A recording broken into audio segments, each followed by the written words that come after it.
allegiance to the flag of the United States of America and to the republic for which it stands, one nation, under God, indivisible, with liberty and justice for all. All righty. Adoption of the agenda. There's some other business at the end. Yeah, you could just authorize the purchase of the GIS equipment you discussed. Yep. Or GPS, I should say. GPS tool. And you're going to handle the recommendation under your Yes, report? I Yep. will. Okay. Administrator's report. Mhm. All right. Public comment? Nothing? Select board announcements? Would you like to discuss the 4th of July? Yeah, happy 4th of July, everybody. So the Cook's fireworks is going to be when? Next weekend. Next weekend, not this Yep. weekend. Availability of the contractors who Yep. light off the floats. Okay, Yeah. just be safe, be careful, and, you know, all that stuff. Yeah. A lot of years down near the Dolphin, you look to the west, you can see Portland's going off. Yep, yep, sky's light So up. if you're out in the water, you can see Bath doing their thing. Anything, Matt? No, Nope. you guys covered it. Town administrators report? Thank you, Mr. Chairman. Good evening, everyone. I have one item tonight, and I am pleased to be able to make a recommendation for hire at the recycling center. We've been looking for filling the seasonal position there, and we, including the recycling manager, Chuck Perot, and myself, we have interviewed several candidates, and we're recommending Evan Harding. He is currently residing in Harpswell. We recommend he be hired at $20 per hour, and he plans to start on Tuesday, assuming you, as a board, approve the recommendation. I move that we hire Evan Harding for the summer position. I second it. All in favor? Thank you. And that does conclude my report. I do want to wish everyone a happy 4th of July, and I know that there are going to be a lot of activities coming up in Harpswell, kind of celebratory around the 250th, anniversary of being the United States. There is a fairly large event on the 18th of July at Harpswell Center. We have all the information on our website. There's a really cool town-wide historical scavenger hunt for all ages, so I think that's going to be a lot of fun. I know I'm not touching on everything, but I just want to encourage people to check that out and see what type of activities they might be interested in participating in. Thank you. Were you going to update from the assessing office? Did you want to? Sure, let me do that. So I think at your last meeting, Debbie Turner came and provided an update on how that was going. We have a contractor, Vision Appraisal Services, and the latest schedule that we've adopted or that we're working with is that this company would submit the final data to the town of Harpswell on Monday, July 6th. And I will say that we are about a month behind, so we're kind of worried. This is a tight schedule. And, we really need to have them adhere to these deadlines. On Tuesday, July 7th, at a time to be determined, we would like either the chair of the select board or it could be the entire select board assessors group to hold a workshop to review the data that we have been provided with. The assessing office would like to sit down with Vision and with at least one member of the select board. I think you have designated your chair, but I just want to make sure you're all comfortable with that. I just talked to Okay. Debbie about it Okay. a few minutes So ago. we would like to do that on Tuesday, the 7th of July. By Monday, July 13th, we anticipate that Vision, again, this company, would be sending letters out to all of our taxpayers in Harpswell. These letters would have the 2025 valuation figures and the proposed 2026 valuation figures. Once folks get that information, they can contact Vision. The information will be on the letter. They can call, they can schedule an appointment. Again, excuse me. Or they could come into the office. And there's a 2-week period to review those figures. I think it's this, I need to get I will get it, thank you. I'll be right back. All right, But where'd she live off at? I'll finish it for her. yeah. She was at, Vision sends out the letters and then starts the appointments. Yep. July 15th to the 29th, Vision will hold appointments.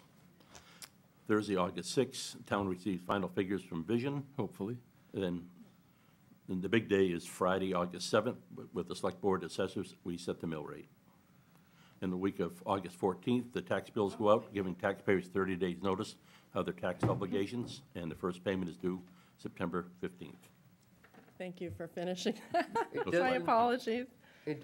If they're gonna send out letters on the 13th, the earliest we could expect people to receive them would be the 14th. Probably- Yeah, I mean, Probably at that, best. Probably the 15th. And then, right, I agree with Kevin, it's Right. probably gonna be more the 15th or 16th, so they're gonna start holding appointments before people have even received. well, I the think we're assuming in Harpswell you might have them by the 15th, and you could call. There will be a number, you can call, and maybe you can get your questions answered at that point. Amelia might be able to offer some more details. Thank you, Amelia. And before Amelia says anything, I do want to congratulate her. She is now a certified Maine assessor. Ooh. So good for her, Yes. and good for the town of Harpswell. Thank you. Amelia Wazinski, assessing assistant. Good question. Part of what we're hoping to do is to make a public announcement the day the letters are mailed, because you don't need to wait for your letter to look up your valuation. You'll be able to look it Okay. up online. Okay, So as soon as those letters are mailed, people could hypothetically look same day, make an appointment same day, and just cruise right through the process. great information, thank Yeah. you. Very helpful. Thank you, Amelia. All right, Yep, I'll right. hand it back. consent agenda. I'm gonna get back to I'll the do it, I'll agenda. do it. I didn't see that coming. I move the consent agenda, it's the approval of the minutes and the authorization of the warrants. Pretty simple one. Yeah, I'll second it. All right, no discussion, all in favor? Aye. All right, town property matters, dinghy racks at Mitchell Field. I've heard about them. Hello, Darcy Kuchar, Harbor Master. This is before you guys because I don't have a lot of history of how they were used, and in preparing Mitchell Field for public use, I had recommended we store them for the season. In doing some more research, other folks helped to find some old policy that was discussed back in 2022. In reading that, I feel like the select board needs to maybe consider how you would like to go forward, if that policy should be the one that we stand with, if it needs a little modification to maybe bring it in line to be similar to what we do at Pottstown Dock. I'm just looking for some consistency and guidance to kind of maybe treat all of the town public access points in a similar way, so that it's really up to you guys. There's a couple ways you could do this. We could not use them. We could use them and have them just generally open for everyone. We could decide to issue permits for them and then follow the Pottstown Dock policy for the way that we issue dinghy permits over there. So just bringing this up for you guys to have a healthy discussion. Now, the Harbor and Waterfront Committee, have they weighed in yet? They weighed in, not on the racks themselves, but they weighed in on the mooring field off of Mitchell Field, and they did not feel that a mooring field off of Mitchell Field was a good place to have a mooring field. It's a terrible anchorage, and Yeah. there was talk of trying to pull back the moorings that had already been issued, if possible. But it's probably too late for this year, but, Right. you know, the mooring field's good for July and August. Right, that's about it. Yeah. And assuming we don't get a hurricane in July or August. Well, we can haul them out there quick now. Yeah, that's true. At any time. At any tide, as we all know. Yeah. So, for this year, why don't we just haul out the old policy, keep it the way it is for now, then let Harbor and Waterfront weigh in, because if we're gonna do away with the moorings, do we need dinghy racks? If we're gonna leave them there, I think that it should be open to the public. I don't think we should be providing private dinghy racks for just a select few mooring holders. If we're gonna do that, why are there commercial guys that have to bring their dinghies by vehicle at Holbrook Street and Bethel Point every time? Why don't we provide dinghy racks at those landings Yeah. for those guys? You know, I don't think it's in the public's interest to provide dinghy racks for just a select few. I don't have a problem providing a dinghy rack as long as it's open to the public and we had a type of lottery process or something like that. I have no problem. Dinghy rack, kayak rack. Yeah. I don't care what You're they're on. right, especially where there's a launch there now, an all-tide launch at that. It's easily accessible. The dinghy rack made sense at the time when the policy was adopted, when there was no launch there.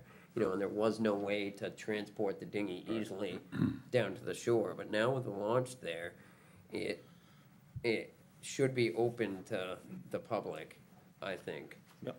How many moorings do we have off there now?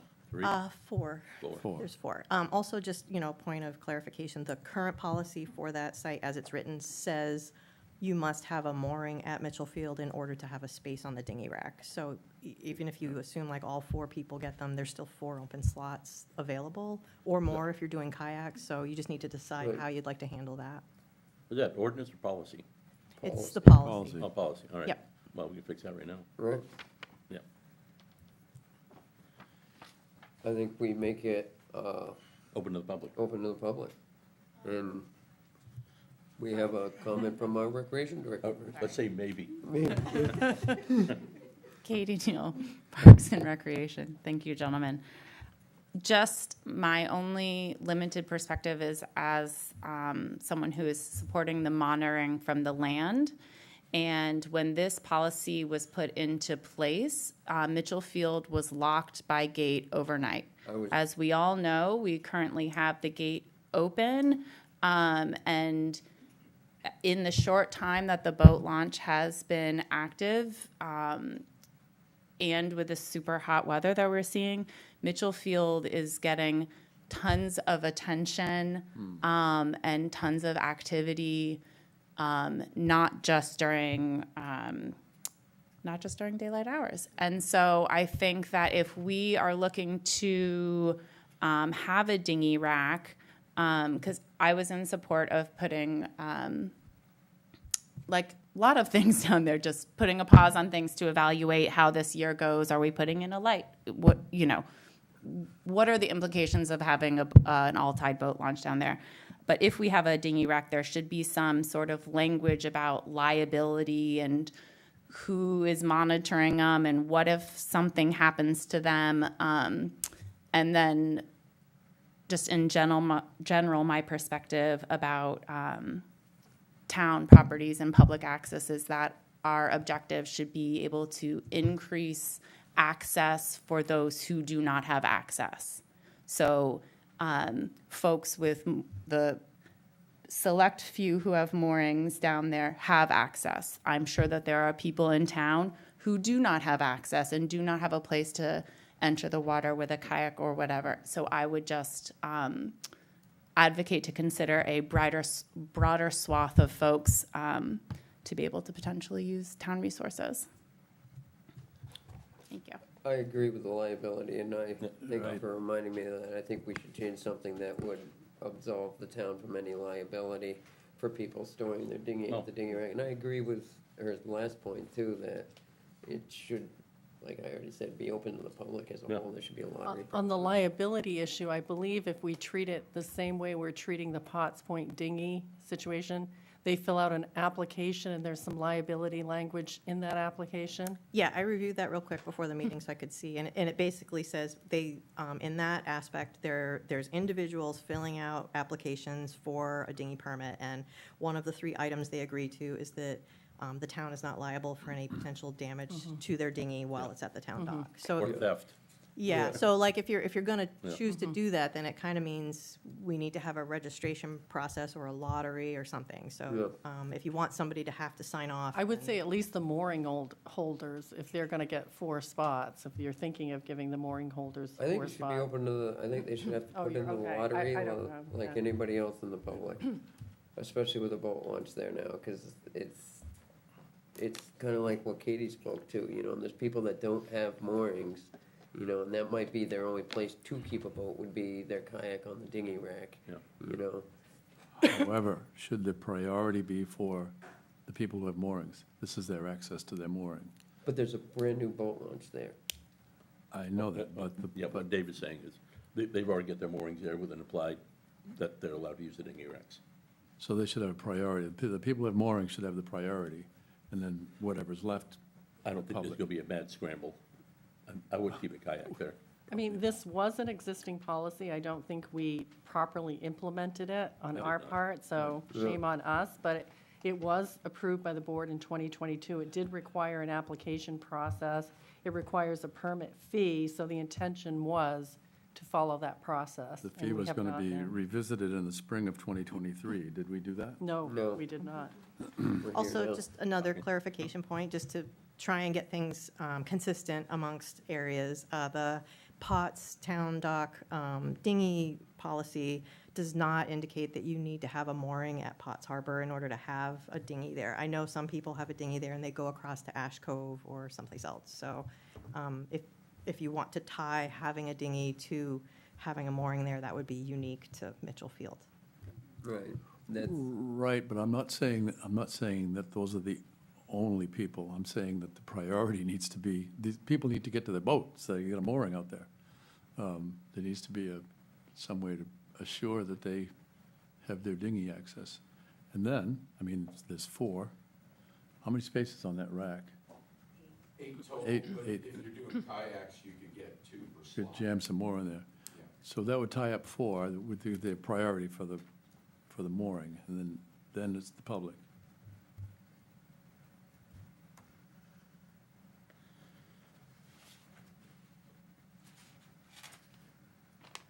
I mean, that was the reason we put the dinghy rack in there, was to allow, so people could get to their right, mooring. but that was before there was a all-time boat a launch that demand. you can drive a dinghy Right, down with, well, like they do at all the other launches. we may find that we have to add dinghy racks, but, If we're gonna add dinghy racks, then I think we should be talking about adding dinghy racks at other launch points too. You know, and I think If there's any something, room, is the problem. well, there's not enough parking at Potts Point for all the dinghies that we store there now. Or Holbrook's. And I know for a fact that some of the fishermen that use dinghies to access their moorings at Holbrook, Street Landing and Bethel Point already have reserved spots there, so parking wouldn't be an issue for them. But it's kind of like what Darcy spoke to. I think we should be consistent across the board, you know, with all town properties, you know. There shouldn't be one with special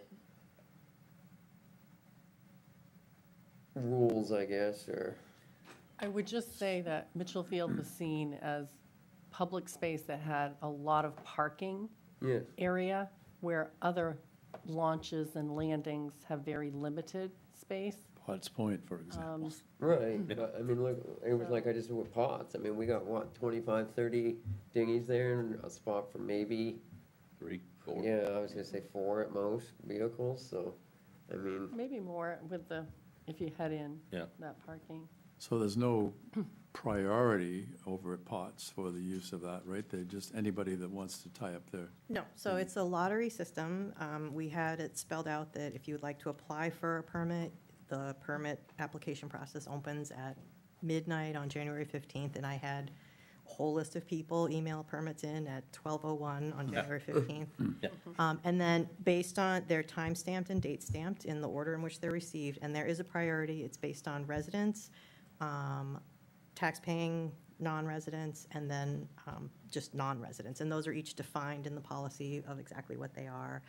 And then we do allocate 10%, so 3 of those slots are for non-residents, like not tax-paying non-residents, but actual non-residents. with nothing to do with the moorings. Nothing to do with the moorings, no. and that's all. I think we should just adopt something similar for Mitchell Field, Sure. so it's consistent. Okay. Alright. Yep. And I agree with what you said, like, and Kevin said that I don't think there's gonna be a ton of people lining up, so if the people with moorings apply, I think the odds are pretty good that they're gonna be one of the ones picked. Yeah. But it should be, the priority should be Harpswell residents. Yes, and- agreed. and Harpswell, then on then down. non-resident taxpayers, and then non-residents. And we should add something about liability. Yeah, I think we can take the liability language that we had in the Potts Point and just kind of copy and paste it into this. Yeah, if you guys are going with an application, you could literally mirror the Pottstown Dock application. Yeah. And it says in there as one of the bullet items, I agree that I will keep my dinghy at the town float, in this case would be at the dinghy rack. Right. At my own risk, the town is not responsible for any damage to my dinghy. Or theft. Or theft, I would add a few things. Yeah, Or yeah. personal injury from Right. reaching up to get it, or any of those things. It's just a one-pager thing, it's pretty straightforward. Matt, Don, any input? Comments? No? Just a last, however you move forward, hopefully we are giving plenty of notice for the information to be disseminated to folks so that Yeah. lots of people have the ability to apply so that they can increase their access. Wait. You might as well stay there anyway. Thoughts on the time frame then? 2 months ago. Agreed. Yeah, I think it's hard because we're figuring out things as we go. I know that the anchor is here this evening, and I know that folks are eager to access the water as much as possible, especially with 90-degree days. I don't know what is appropriate, but I definitely want to give as many people an opportunity as possible. I agreed. I was thinking a couple weeks. Yeah. Yeah, Thoughts? yeah. Yeah, we need a little bit of time. Yeah. Especially maybe the anchor in the background, Yep. and put something in the anchor that there's gonna be a couple week Yeah. time period for people to apply. Katie, That- get something in the if you anchor. wanna say That would be on something. the online anchor because of, Yeah, the yeah. new anchor wouldn't come out Yeah. until August. Oh, yeah, good point. Did you wanna? Oh, yeah, Absolutely. You're encouraged. yeah. Matt Newberg, current mooring holder at Mitchell Field. So just for perspective, we were, I think, among the first few lucky people to get a mooring down at Mitchell Field, which, And you had yeah. to clamber down over the rocks to get to it. Yeah, and for several years, yeah, we did that. We'd put the dinghy on the roof of the car, the paddle boarder, I'd swim out, and I still am doing that. Obviously, the boat launch makes it much easier. So I think to Katie's point, it is easier for us to get down there anyway. And I'm certainly in support of just more access for all. I mean, I think that with a facility like Mitchell Field, or if you could squeeze them in at Bethel Point or anywhere, racks like this are great, because for all the people that don't have shore frontage and can't, find some other way to access the water, right? It saves them, when you get up there in years, putting a heavy paddleboard up or putting a heavy, dinghy on the roof of your car is not easy, Oh, right? come on. I know that, but you don't know Well, that yet. I mean, it's like a shoulder You're getting injury there, right? waiting to happen. Oh, yeah. Anyway, the point is those things are heavy, and getting them on and off the roofs of cars is not easy. So, whatever you guys do is great. It sounds like the Mitchell Field moorings are maybe not going to be around. I would love to know why. I was sort of thinking that it was eelgrass. Obviously, if that's the case, I certainly wouldn't argue with that. But in the 6 years we've had our boat there, 5 years, I've never felt like it was at risk of going adrift. So, and it's been there since 20 or 19 or 20. So it's been fine. So I would love to know why it's been deemed unsafe all of a sudden.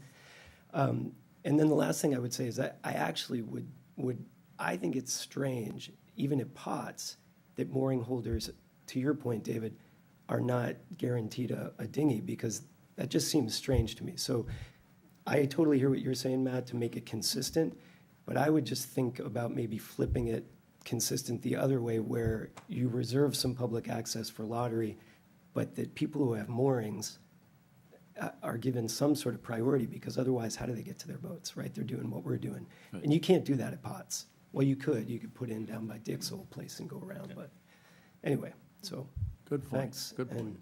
Thank All you. right, thanks, Matt. All right, moving on from that. What did we just Did you start? I thought Katie was going to put something in the anchor and establish the policy. But what is your date? Did you pick a date that you want people weeks. to apply 2 for? weeks? Well, online anchor can happen anytime. Is that correct, Town website. Mr. Good? The online anchor, not the printed one. We can town Facebook. Yeah, let me know, like, what, we can put whatever we want on, like, the Facebook pages and stuff, Yeah. but what is the date we will begin Right. accepting applications? I think we should wait until after the holiday. I mean, it's too late to do it today, Oh. per se, so Right. start What? maybe on Monday. Yeah, you said 2 weeks. Yeah, so 2 weeks from Monday, starting on Monday, and then 2 weeks. Yeah, 2 weeks from Monday. Can we just say like July 15th or something? Yeah. Okay. Yeah.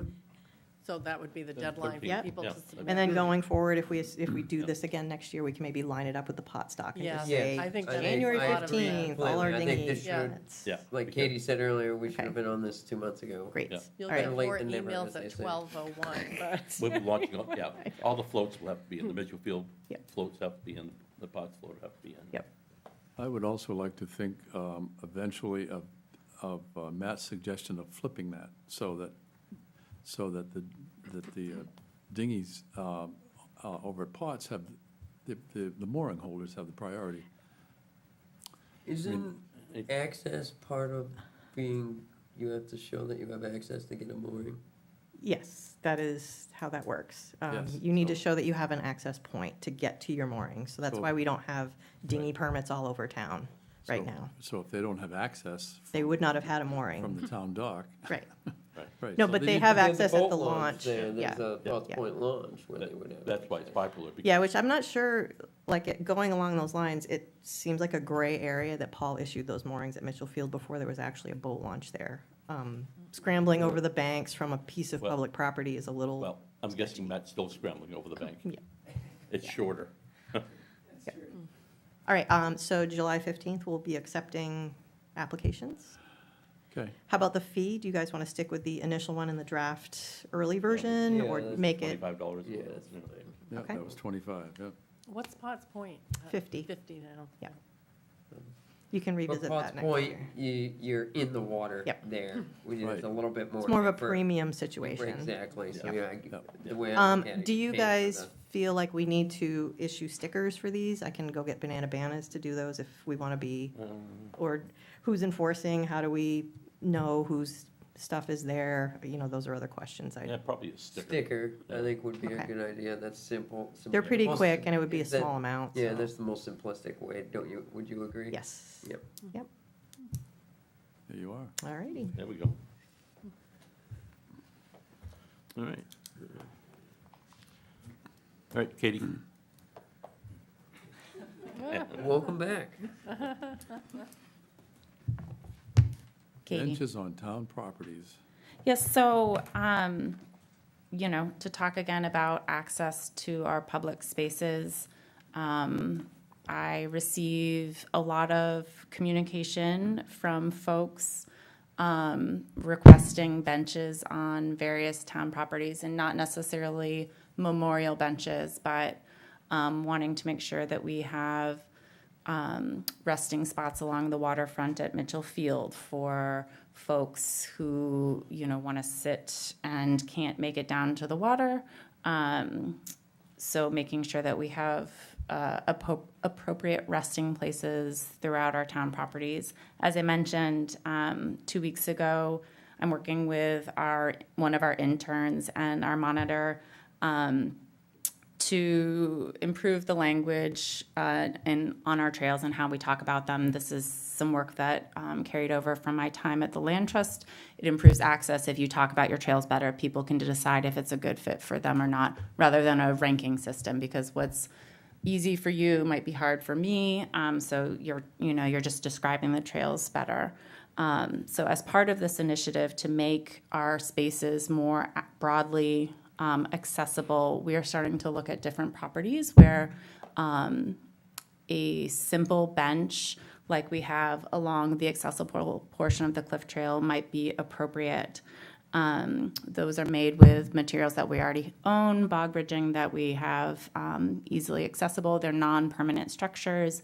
They don't impact any codes issues. So we are currently considering one at the Giant Stairs. There's a spot on town land along the path, but across from the rocks. That would be non-obtrusive space for folks to sit. It's a fairly level trail that we've put some time and energy towards making it a nice path for all. We're considering the waterfront area down at Mitchell Field. You know, we've already you all moved picnic tables. We have a bench there. So yeah, just trying to make our spaces more accessible for all. So we recently got an email from someone who didn't think there were enough benches on the waterfront at Mitchell Field. Yes, sir. So that this will hopefully answer that for them? Yes, he was invited to come this evening and was not able to make it. Will be coming to our committee meeting, but I told him that I would express his perspective at this meeting. Yep. And in the past, there's been some pushback about Giant Stairs, a bench at Giant Stairs, from the neighbors there. Yep. I understand it was and I don't necessarily have all of the information. I'm under the impression it was a memorial bench and it was a granite bench. And so this would not be a memorial bench. It would be something that we would construct and it would not be a permanent structure. Okay. Remember, there was- David, we denied that Yeah. 3 years There was a ago. bench there that was, I would call it an assemblage, actually. It was made out of a bunch of stuff. A lot of questions about what's that, who put that there? Nobody seemed to know, but Yeah. I don't even know if it's still there. I know that there were rocks, large rocks that were put on the other side of the trail as a potential resting spot, but really to get down and sit down on them and then get back up would be challenging for anyone who had mobility issues or achy bones. Okay, all This right. chair's about my limit. Sounds like you're on it. Wonderful. Yeah. Thank you. The bench, have you seen Oh, one yeah, out here? yeah, I'm on the town lands Yeah. committee, I think it's a wonderful idea. Wonderful. Thank you. Uh-oh. Mr. Dawn. Say nice things. I will. Don Miskell, Mitchell Stewart. Part of the gentleman's email referred to the current bench situation. And I had explained to Christie that a lot of those benches were distributed where they were because people specifically requested to be able to sit along the way, walking the perimeter road. Right. And so the perspective of the waterfront, people can come down there and set up chairs. They do it every day. And we're certainly looking at all of that with the master plan update. What do we want to have happen at the waterfront? How do we want it to look? We need to finish the admin building site prep before we start making bench decisions and things and what we want to do there. And if I can jump ship to one more item, July 26th is Sunday, lobster boat races. I just want to make sure everybody knows that the boat launch will be closed on that day That makes sense. till about 3 o'clock in the afternoon. And so we're going to put a sign out at the front gate to let people know. But lobster boat race, I'm on the planning committee and we're cooking along. We've got I plenty of, assume boats would be able to tie up along the floats along there though during the races. No? what's that? I'm sure boats could tie up along the floats there, right? Yeah, we're going to do a lottery or are there going to be 52 I boats was gonna tied? say, yeah. We first come, first served. Whoever gets there first gets to tie up. That'd be pretty Well, fun. actually, we want to leave room because one of the things the committee wants to be able to do is if they sell out merch on the boats, which they do, they sell merchandise out on the boats for the folks that are on the water. They want to be able to come in and pick up more. Okay. So Well, they could land right on the boat ramp too. that's true. Yeah. Thank you. A lot of periwinkles. Yeah. All right. Excellent. We good? All right. Placing aluminum ramps up for bid. It's like eeny, meeny, miny, moe. Darcy Kuchar, Harbor Master. It was recently brought to my attention that there are two kind of older, dilapidated-ish aluminum ramps sitting to the side of the generator building. I wasn't aware they were there until last week, and asked around a little bit. I know one of them is the former ramp for the Pottstown Dock, which has been replaced by a beautiful new state-of-the-art ramp, so that's no longer needed for that function. The other one is roughly 21 feet long, and is actually it needs a repair, it needs a weld to be used. I like that term, lapidatish. So I asked Billy Saxton about them in case he had any historical knowledge, and he said, I don't know why we still have those pieces of junk. We should have gotten rid of them a long time ago. So I thought we put these up for bid last year, Not too. the ramps. No. I think we were hanging on to them for whatever reason. I don't know. I thought I remembered an agenda item. it's going to take a handy person to make use of either of them. They're not in any kind of pristine, desirable condition. So However, I if think you- they're salvageable. In if you would Harpswell, like they to. could be. Right, Yeah, the price yeah. of aluminum nowadays, Yeah. they can be used for something. So I would just like to ask, I already asked Chuck if we could maybe bring them over to the recycling center for public viewing, and he was not a fan of that. So they are currently staying where they are, next to the generator building. I would just like to do whatever will be most expeditious for us to move them along to a new owner, whether that's putting them out for bid, if you want to put some sort of criteria in there that if we don't receive any bids, then someone can just come take them away. I don't want to have to keep coming back to deal with the old ramps. So if we can have a one-and-done policy that covers all situations, that would be great. Well, I would like to put them out to bid. We don't want to encourage people to drive in there to the generator building. So could they be moved out to somewhere out near the road? Wow. Would it be So okay they for could them be to viewed? drive the generator building, Don? What's that? Would it be, would it be okay to drive to the generator building to see these ramps? We don't encourage people to use that as Yeah, we walking. don't. But could the ramps be moved out to a place that's John's- where people could view them? I will only offer not encouraging folks to go to the generator building. I was there today, and there were no less than 3 cars doing laps around the perimeter where it clearly says walking Oh, only. yeah, right, So yeah. anything that we could do to not Right, encourage right, that. Right, yep, thank you. Yeah, I would say we could put them right out on the roadside. There's that grass strip literally where the trailer parking is. We could put them in that grass section, Oh, right good between the idea. entry and the Yeah, exit. yeah, good idea. Perfect. Okay, who's going to do it? Eric Field? We can get Eric, we probably got some dunnage. Hey, Jacob. We can set them on. I think they may be on dunnage already. So yeah, we'll take care of that. Okay, all right. So you Just want if to you set could a just like dead, tack on, like if we get no bids, then we can move No, on I don't to. think we should say anything like that. I think Okay, we should Try fine. to get bids, because if we say that, nobody's gonna bid. Fair enough. You always want to get rid of the damn thing. Yeah. Free for the taking. Wait, well, I let's think try they to might bid have them. value. They have Huh? some value. They do. I mean, they're, as you say, they're not pristine, but they certainly are salvageable. They're I don't useful. think we have to put a minimum bid, we just put it out to bid and see Yeah. what the See who wants next one we sealed get. bids, and Yeah. what's your dedeline for I think new accepting ramps are sealed? 300 a lineal foot. 2 weeks? Yeah, 2 weeks deadline for the bids? weeks? that's fine with me if we think that's enough Yeah. time. Well, that gives you enough Advertise it time the to get them same way moved you're down there. Doing Yeah. everything else. Okay. Great. You'll be And busy you'll making get the Facebook message posts. out. Thank you. All right. Purple flag policy regarding shark sightings. And we're back. Didn't we just do this We did. 6 years ago?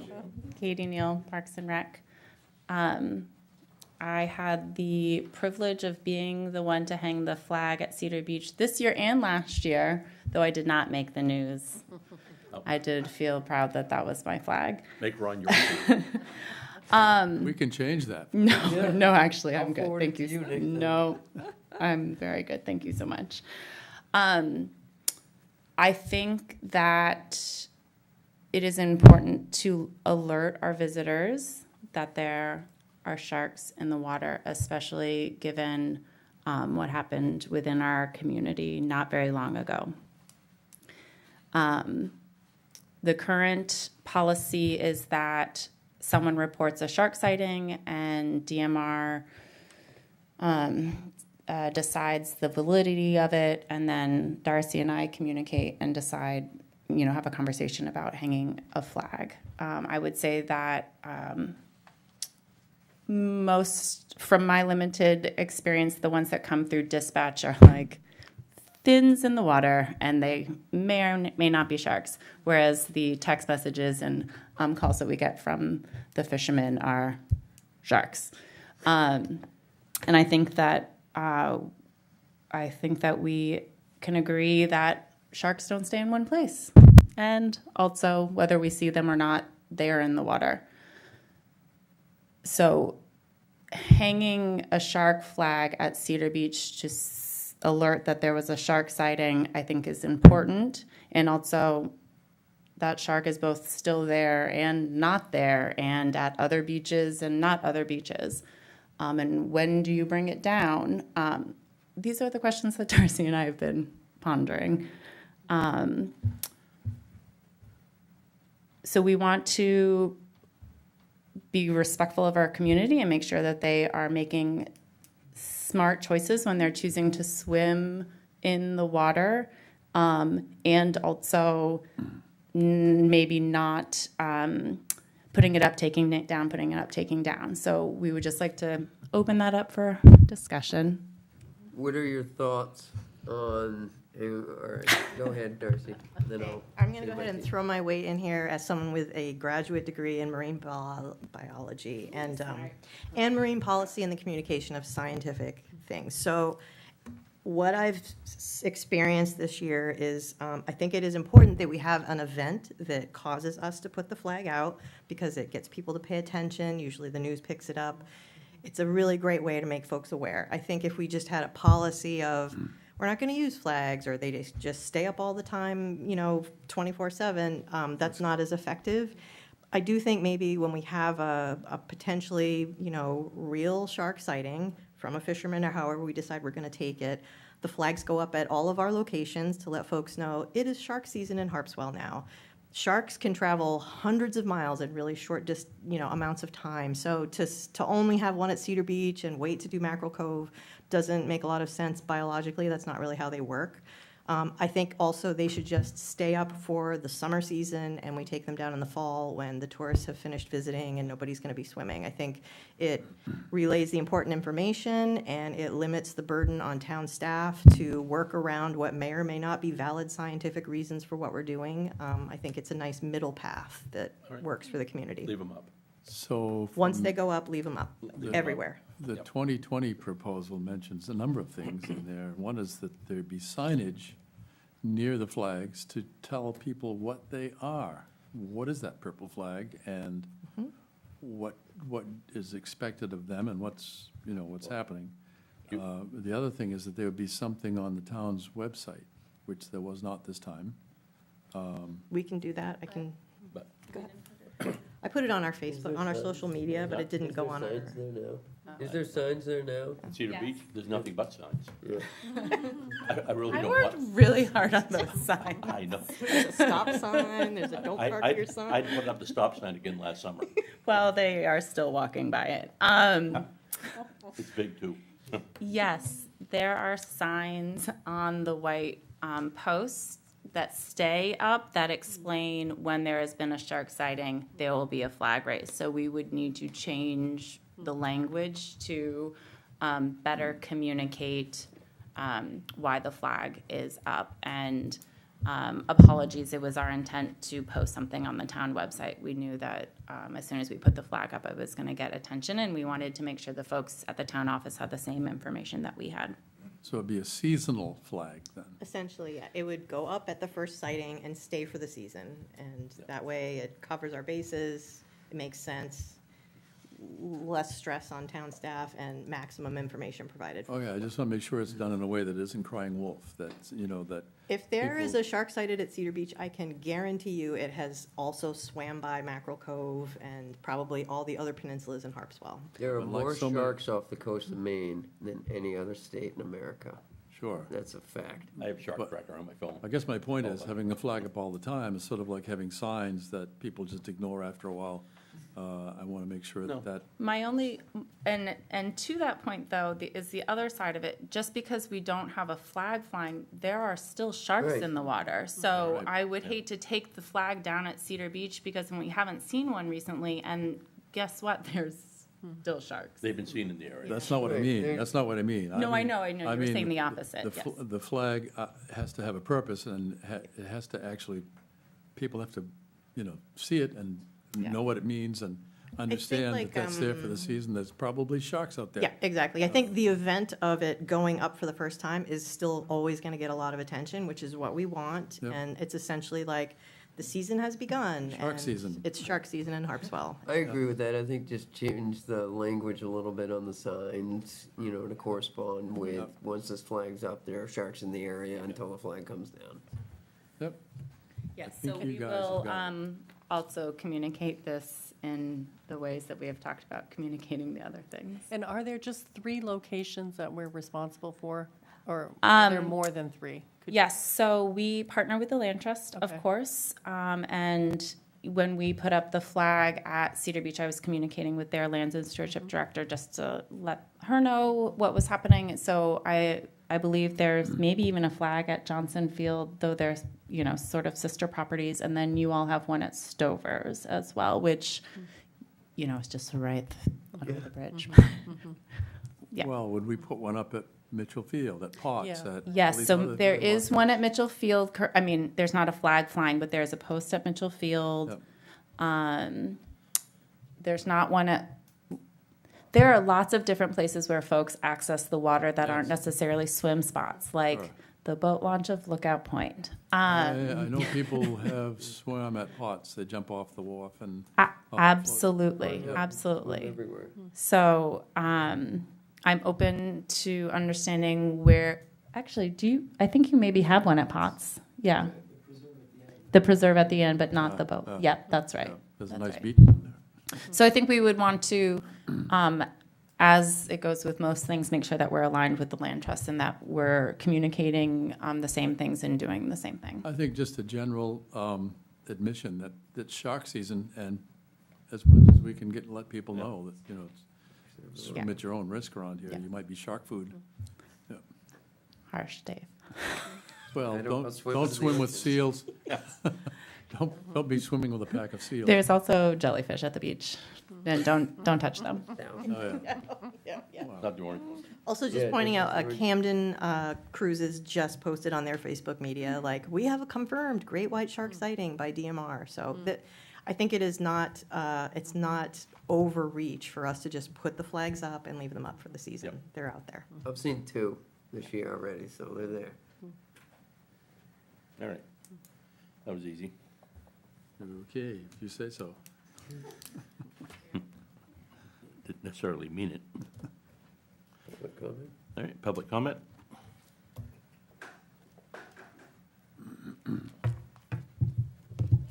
Good evening. My name is Sarah Haig Murphy. My property is at 15 Hems Way on Bailey Island, and I'm an abutter to the Giant Stairs path. My house sits approximately 25 feet from the path and 75 feet from the monument at the top of the stairs. I've lived at that location for 40 years. My family history on the island goes back to 1890, and there are still cottages in my family which are also abutters to the Giant Stairs property. As I sit on my porch and watch people walk along the path, they often comment to me how beautiful and wonderful it is here and how lucky I am to have this property. I readily agree, often having lovely conversations and occasionally making new friends. There are, however, drawbacks to this location. People are occasionally extremely loud, rude, and obnoxious. I can hear most conversations of people on the stairs as the breeze carries every word that's uttered, sometimes foul language. There is often litter when I go out in the morning, cigarette butts, beer cans, half-drunk vodka bottles, sometimes worse. People come to the path at 4:30 in the morning to watch the sunrise, most recently 20 Bowdoin students. They come at 2 o'clock in the morning with music, rarely with soft voices. Drones have been flown over my backyard as I have been enjoying my gardens. The existence of a bench or benches on the Giant Stairs path would only, I feel, exacerbate these problems. There are many natural places along the rocks to sit and enjoy the wonderful views, but a bench is not desirable to the abutters. Even the rocks which were placed there, I've never seen anybody sit on, and I walk the path almost daily. The deed from Captain Henry Sinnott uses the word discommode twice in the original deed to the town.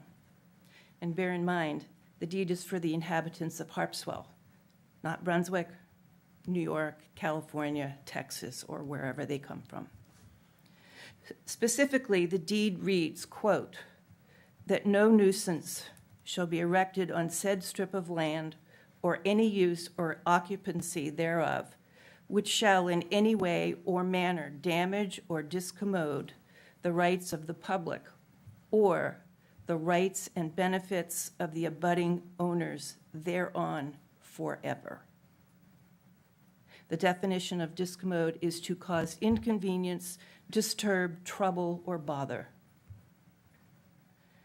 I urge you to keep this beautiful place in its natural state and reject in perpetuity installation of any benches. Benches will destroy the nature of the path and go against the deed of Captain Henry Sinnott. All right, thank you. Anybody else? No, we're good. Other business? Bad elf. Bad elf. So the code office talked to the board during the workshop at 5 about a GPS tool it would like to order, and the board indicated you would approve it, however you want a policy to come back to you before it's used. Correct. Correct. I move that we purchase the tool and wait to use it until we have a policy in place. You get that number in front of you, David? $6,620.96. I move we purchase the Bad Elf for $6,000. 620.96. $620.96. Yep. And this has been approved by the Budget Advisory Committee. Yeah, I don't it's think they didn't have a specific conversation, as I recall, about, they knew You were there there. was in the budget, but do you There was a line item in the code. But I don't know if budget. they asked a question about it or not. I don't. think they, Did they? I Anyway, I think they can't did, recall. but I I think mean- they asked what it was, and it was Oh, described as okay. just a tool that codes needed. There wasn't a lengthy Okay, discussion by any means, okay. but they did approve it. So there is money in the code's budget Yes. for something like this. Yes. Yes, there is. All right. No discussion. All in favor? Thank you. There. Anything else under other business? No. Nope. At this point, I can't think of anything else, so we're adjourned.